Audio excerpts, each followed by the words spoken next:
Coming up live on LiveWire, we've got a great show for you today. We're going to be talking to some folks from a local theater company, and they are producing a play, a new play, and it is called Major Life Choices. So stay tuned for LiveWire right after this.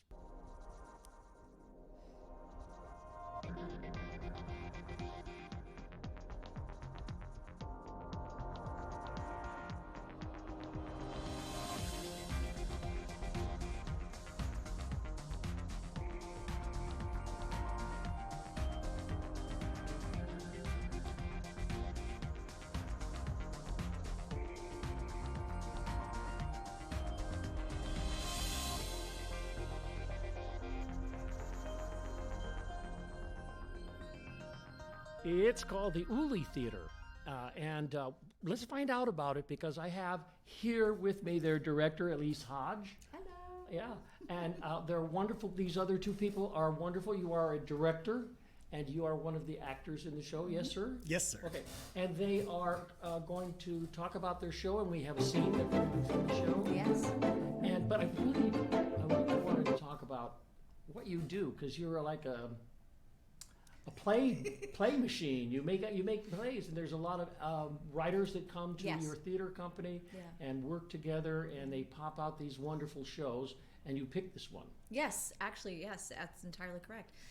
We started the Artist Collective just right before the pandemic, and it started with a writers group. So within the Artist Collective, there is the writers room. That's for our playwrights, but it's not just playwrights; it's also screenwriters as well. So it's a twofold thing. So we are producing small works from either film or for stage. That's what we've been doing for the last year and a half now, how we were able to continue to reach our audiences was to take the Uli Theater, it's a little 35-seat theater, by the way, on T and 28th Street. Yep. We manned that up with a 3-camera setup, kind of like your studio here, and are live streaming all of our shows. So we've been doing once a month now, a special night for 2 nights, Fridays and Saturday nights. We've been promoting one of our playwrights from our group by doing one of their 10-minute plays. 10-minute plays. Yeah, okay. so we've been doing their 10-minute plays just at the very end of the month, each month, and it highlights that particular writer, and you get to see the writer, you get an interview with the writer, you get to talk to them if you want to, and then we do their piece. So that's been going on. Joe Public could go and watch that happen? Yes, you can. Yes, Wow. you can, which is really fun. So we do this at 7 o'clock again on the last Friday and Saturday of most months.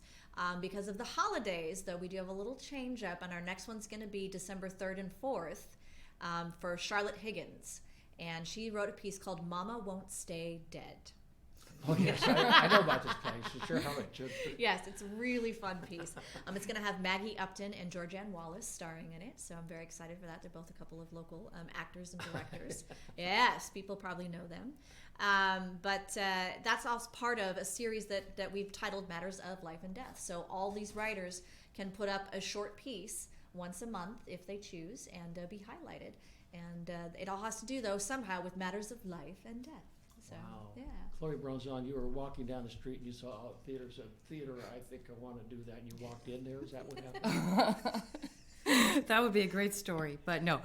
I am friends with the playwright, Dan Fagan. He's a wonderful actor as well, and I directed him in a piece that we actually did in Manhattan a couple years ago.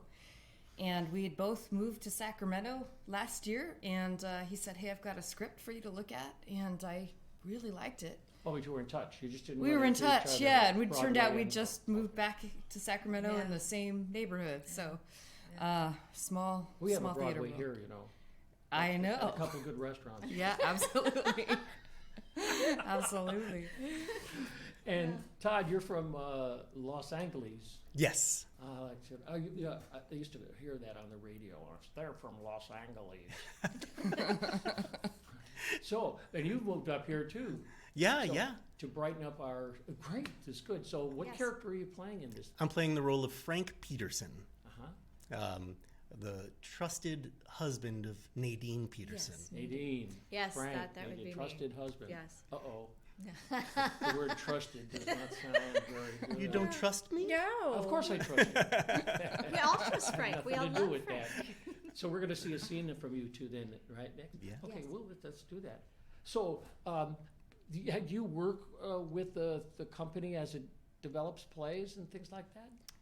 Me? Yeah, or you've been dragged in by. Well, I've been, she's this is been- my she's been first dragged in. experience. I've been dragged in. Yes, it's been wonderful. Yeah, we've been so pleased to have Chloe join in with that. The Artist Collective itself is a group of people who are either actors and directors and writers and all the things, or they're just one of the categories. And the goal is to help the playwrights or screen artists that we're working with to get their work done and have a little team of people that they can go to and select from and get their work going. So yeah, we've been meeting on Zoom now during the course of the last year and a half, and we meet twice a month, and we do an actor night where we do exercises for all of our actors, and then we have a writer's night where we either read a full-length play or a short piece from one of our writers who is looking for feedback. So Feedback. so that's what yeah. we're doing on So our Monday nights. When was this play developed? The one that you're working on now, you're going to show. Was it developed there? No, it actually, Dan wrote this play about 3 years ago, but then we've been taking it through the development process that we've set up at the Artist Collective. So he's had to do a reading. We've gotten audience, the company feedback for that from the other writers in the group as well as good.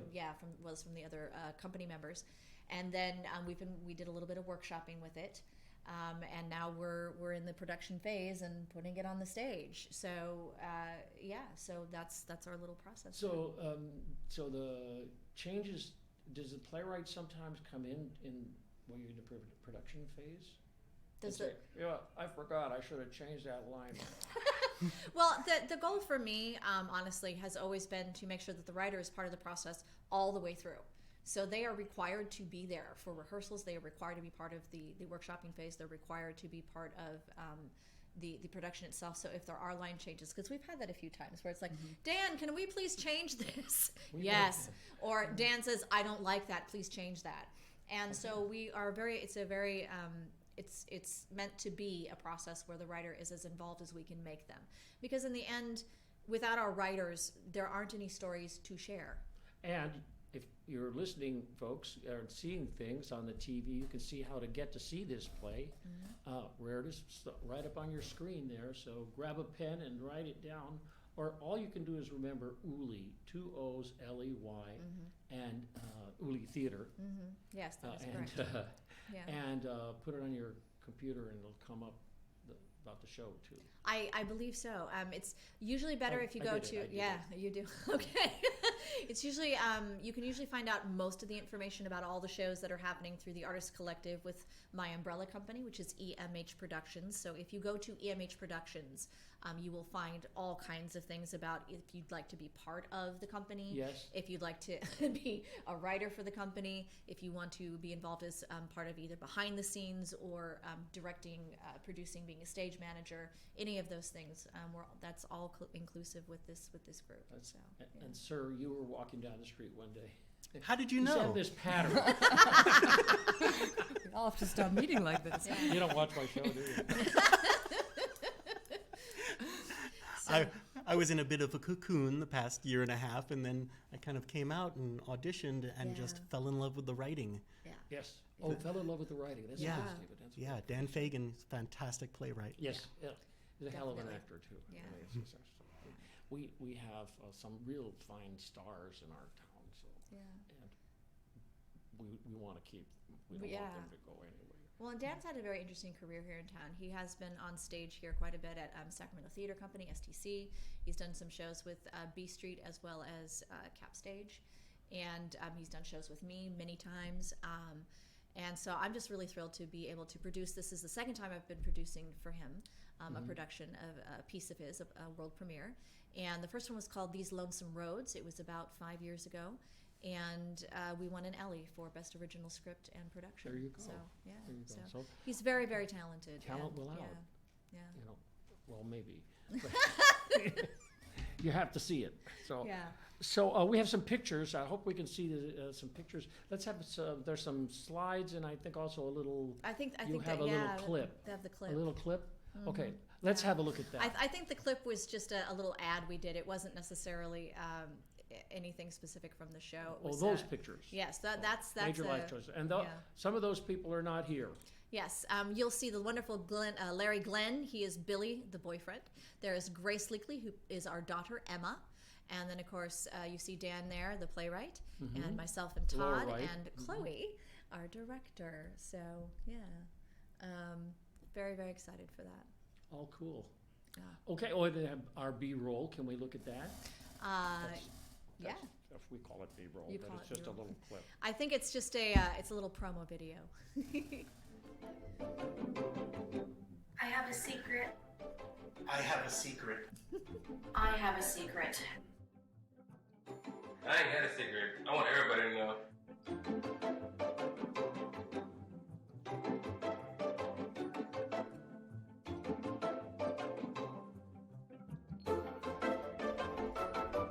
So you're going to come back to me?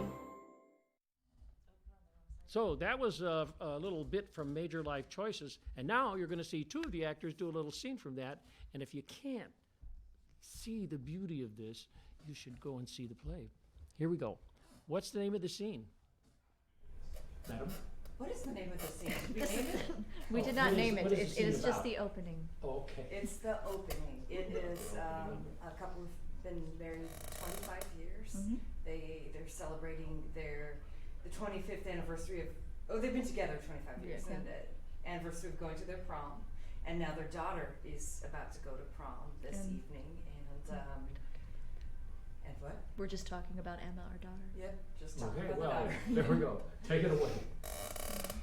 25 years ago this month, I took the love of my life to our senior prom, and she's been my dancing partner ever since. Now our Emmy's off to her prom too. Oh, look what I found. Oh, our trip to Myrtle Beach. Oh, there we go. Oh, look at Emmy's face. Standing there in the sand with her shovel like a little lesbian. Oh, Frank! Tomboy maybe, but not a lesbian. Oh, where does the time go? I ask myself that all the time. Life is funny that way. What way is that? How you can keep asking yourself the same questions even though you've answered them hundreds of times before. She'll be off to college in the fall and, well, then she'll be 18. You know, I do not like the idea of her celebrating her birthday at college. Why not?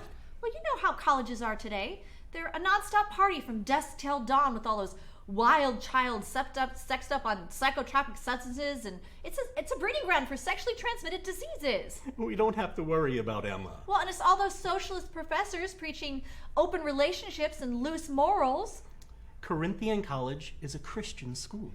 Christian schools are not immune to booze and drugs, nor the infiltration of liberal-minded academics. Mindy DeRoche told me that her daughter Amanda, at her first semester of college, a professor pulled out a dildo. And explained to the class how to use it. Oh, come on. A dildo? Well, that's the kinds of things that goes on in colleges today. Dildos in classrooms. Oh, what do you suggest we do? Lock her in the basement for the rest of her life? I just don't want anyone pulling out a thingamajigger in front of my daughter. Is that too much to ask? It's not going to happen at Corinthian. Oh, this is what mothers do. We live in constant fear that something terrible is going to happen to our children. I mean, if we're not able to be there for her, how can we protect her? We've taught her how to walk with God. Now we need to let go and let the good Lord work his magic. Yes, I just have to keep reminding myself that. We'll pray for her every day.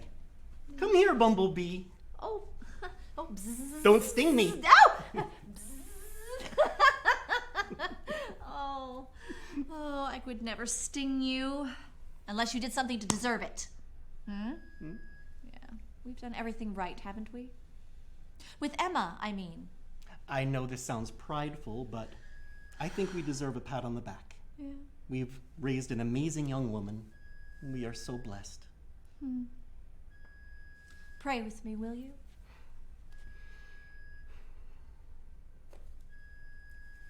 Bravo. Okay, yeah. Thank you. Okay, that was for Major Life Choices to Play. Going to happen at the Uli Theater. So stay right there. We're going to take a short break and then be back with some more talk.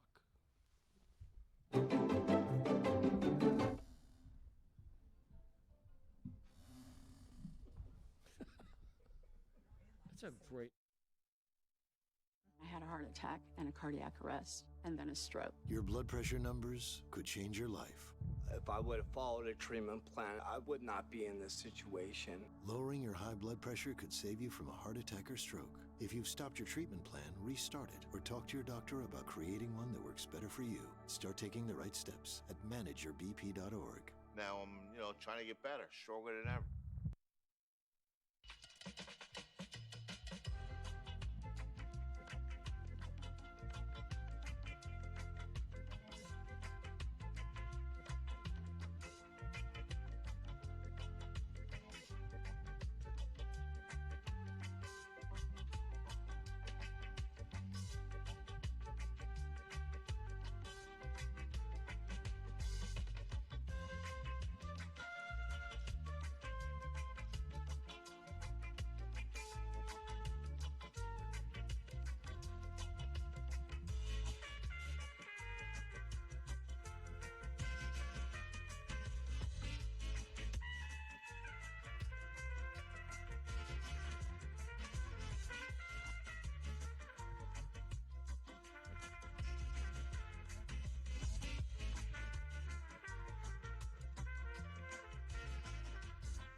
Thanks for your scene, Todd.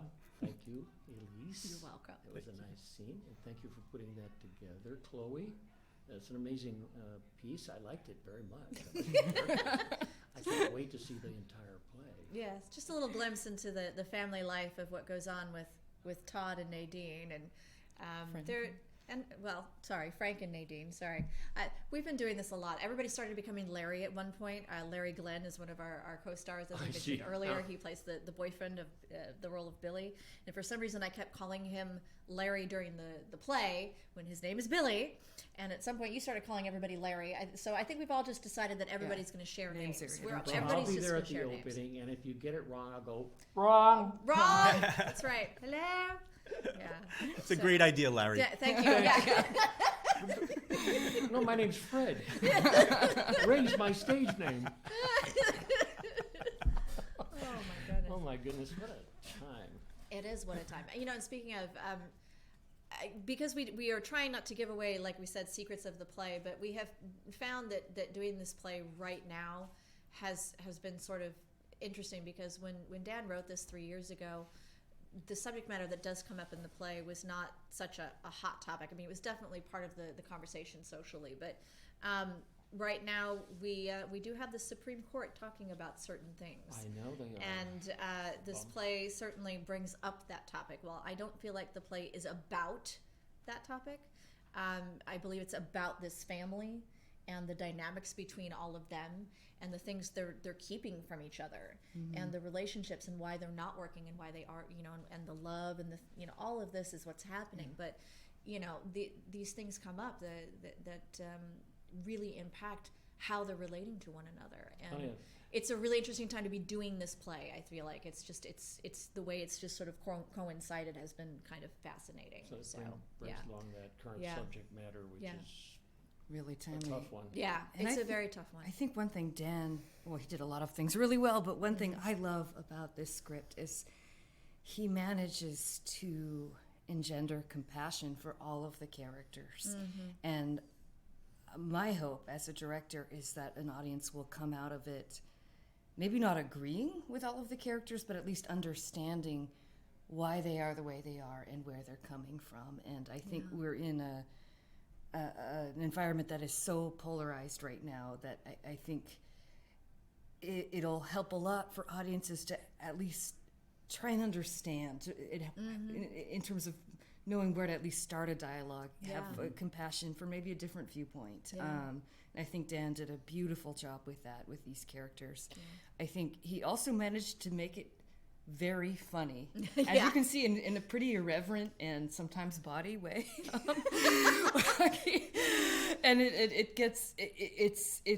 I think it's true to life and a family dynamic in terms there's high stakes drama and tragedy right up against this outrageous comedy and humorous moments that come out of nowhere in the middle of a serious conversation, and it feels so true to life to me. And I think a lot of people will relate to it, and also come out of it having a couple good laughs, which is Yes, I'm cool. sorry the other actors aren't here because I got a sense of there are probably some interesting stuff happening. Oh, with yeah. their Yeah. characters. Yeah, for sure. But we couldn't give it away. No, we don't want to give things away. But so that's why you have to come see the show. That's right. And You gotta so come check we'll it put out. up another card in just a second here to tell people who've been watching. Thank you very much. And they can come and see the play. Yes, we're going to be running November 5th, 5th and 6th, 12th and 13th, and then 19th and 20th. So it is only 6 performances. We do tend to not do these long runs with brand new works because that's just kind of the way that works. But we're very thrilled to be giving this a full 3 weekends, and you can catch it virtually, as we mentioned earlier. So there is a live stream for the shows. You will be watching it live, just like you are this show right now. You will be watching it live, or you can come to the theater. I do want to stress that people who are coming in person to the theater, you will be required to show proof of vaccination, and you will be required to wear a mask inside the venue. That's pretty standard, I think, at most of the theaters right now. Right so, now it is. yeah, Sure. so just want to let you guys know that is continuing to happen at the Uli Theater.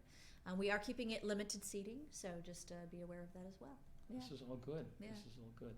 Well, and then, I was like, any theater company, you got something coming up other than this is going to open. This is going to You're open. going to run yeah. 5, how many performances? There's 6 performances, so 6 3 weekends. performances. And then something else comes in. Yes, we take a break for Thanksgiving weekend, so all of us get to be with our families. And then I think I mentioned it earlier, we're going to be doing the short presentation of Charlotte Higgins's Mama Won't Stay Dead with Maggie Upton and Georgianne Wallace. It's directed by Steve Burry. Yep. And then we're taking a little bit of a break for December and coming back strong in January with a brand new piece from Scott Charles. So, Wow. yeah, Okay. yeah. He's going to be doing a piece. He keeps changing the title. We keep having arguments about this. Right now, I believe it's Straight Eye for the Queer Guy. So Wait, that's too many letters No, I know. for the marquee, isn't it? But it's a really wonderful about it's a one act. It's about a 90-minute play or so. And I'm really excited to have Sarah Barbalesco Lamb be directing for that. She is one of our local directors, but she also runs, you've had her here on this show. She runs a wonderful school for grades 6 through 12. Yeah. So It's very, very, very yeah. bright She's got a great artist school for kids. So yeah. That's good. Yeah. Well, that is a heck of a good outline of your work. And it's great. So, if I'm a young playwright and I want to become involved with you, what steps do I have to take? You need to email me. Aha. Yes. Okay. And we have the email. What is your email? I don't remember what email I gave you. Because there's a couple That's of right. ways. You have all these emails. I do have a few emails. You can email me at emhpros@gmail.com. PROS. Yeah. emhpros at gmail. Or you can email artistsandwriterscollective@gmail.com. Yeah. So. And if I were an actor, like this wonderful chap who woke up out of his dream sleep and said, "I need to act." Did that just happen? You just like one day you said, "I'm out of here." Turn off the TV. Yes. Yeah. I told my wife, I said, I must venture out. Yeah. She said, "Don't go." I must. Okay, then go. Well, we're really thrilled that he did because I think, Ray, as you know, as a theater person here in Sacramento, it can be difficult to find wonderful young men such as Todd's age range to play with us on stage. So we're just very thrilled to have him jump on board and be part of the production. So. Stay with us. I know. We're good. Stay but one of us. No, wait, wrong thing. Yeah. So Happy to be here. Is that how that's how people come to you? Do you do open auditions? Auditions? Yes, we'll be doing some open auditions for the coming season because I will be manning the Uli Theater a little bit more steadily from now on, and we'll be doing pretty much new productions. The short plays will continue to go up once a month, and then we're going to be doing full-length productions. There's at least 7 or 8 set up for next year, along with some short films, and we've got a lot of projects coming up. So we want actors, please. Oh, that's a good right. Actors, we need you. They eat actors. Exactly, we need With a you. little Directors. jam and Yeah, I know. We need all of you. Actors, directors, producers, everybody behind the scenes. Please, we would love to hear from you. You can, again, email me at emhpros@gmail.com anytime. Well, certainly, from my knowledge of the people that you have been working with, you always attract people who are just dynamite and they want to take a part. Yeah. I've been very, very lucky in that regard. Yeah. As Nadine and Frank would say, I am so very blessed. Good. And so the playwrights, I mean, a lot of playwrights, there is a playwright organization in town, and it hasn't really brought things back to the main stage live, where actors on stage are performing, and it wants to do that, and they do readings, and then I think they produce a show now and once in a while, or they put it with another company. So it's really great to see a living theater in our town, and your company creates new works. You know, we just don't drag old dead comedies anymore. Slap them into life. We're only gonna be able to continue to do it as if people come see us. So please come out and see the show, Or stream it. Or stream it. Yes, come in person. Please come watch on live stream. You can see it either way. We are trying to reach as many of you as we can, and we would just love to have you be a part of the show. So. Well, I want to thank you all for coming to talk to me about all of this, because it's so important that we all get back on the beam. Yes. Back on the beam. And you too can get back on the beam by seeing play like this, or you can watch this show and not. Okay, we'll see you next week on LiveWire. We have lovely guests, and we would like you to sit and watch and enjoy it every week. Bye now.